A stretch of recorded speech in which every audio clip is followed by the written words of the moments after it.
पाठ 6 भगवान के डाकिए। इस पाठ के कवि श्री रामधारी सिंह दिनकर जी हैं। इस पाठ में उन्होंने बताया है कि पक्षी और बादल भगवान के डाकिए हैं जो एक विशाल देश का संदेश लेकर दूसरे विशाल देश को जाते हैं। उनके लाए पत्र हम नहीं समझ पाते, मगर पेड़ पौधे, जल और पहाड़ पढ़ लेते हैं। यहाँ कवि ने बादलों को हवा में और पक्षियों को पंखों पर तैरते दिखाया है।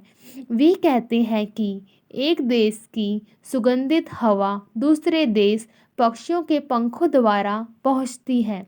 इसी प्रकार बादलों के द्वारा एक देश का भाप दूसरे देश में वर्षा बनकर गिरता है।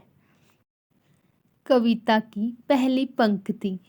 पक्षी और बादल ये भगवान के डाके हैं जो एक महादेश से दूसरे महादेश को जाते हैं। हम तो समझ नहीं पाते हैं, मगर उनकी लाई चिट्ठियाँ पेड़ पौधे, पानी और पहाड़ बाँचते हैं। इस पंक्ति में कवि कहते हैं कि आकाश में उड़ते पक्षी और बादल भगवान का संदेश लेकर आए हुए उसके डाकिए हैं जो एक देश से दूसरे देश को उड़ते रहते हैं। इन डाकियों का संदेश हम समझ नहीं पाते, किंतु जिसके लिए हैं वे समझ जाते हैं। भगवान बादलों के द्वारा जो संदेश भेजते हैं उन्हें पेड़ पौधे, पहाड़ और जल अच्छी तरह से पढ़ पाते हैं, क्योंकि ये उनके लिए ही होते हैं।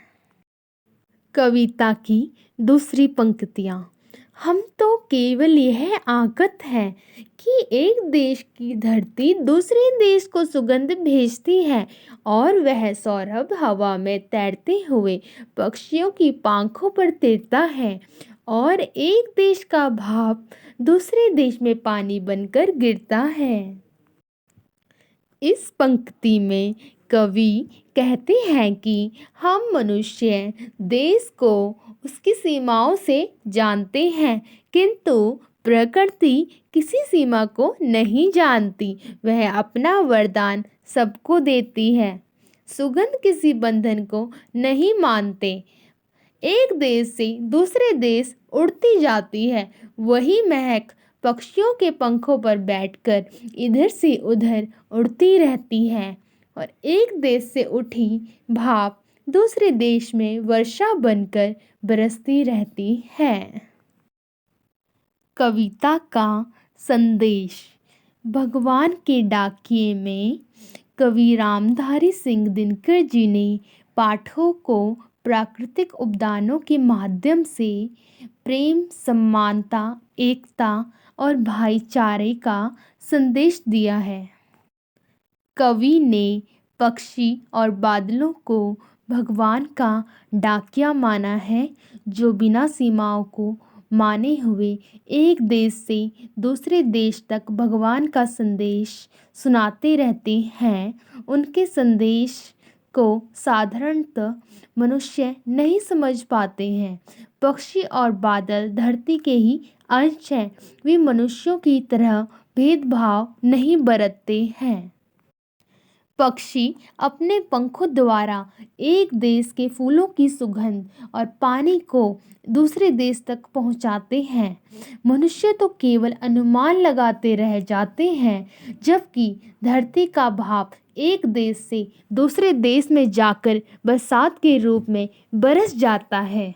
इन प्राकृतिक उपादानों के लिए एक संपूर्ण धरती अपना ही परिवार है। ये मनुष्य की तरह संकीर्ण विचारों के नहीं होते हैं।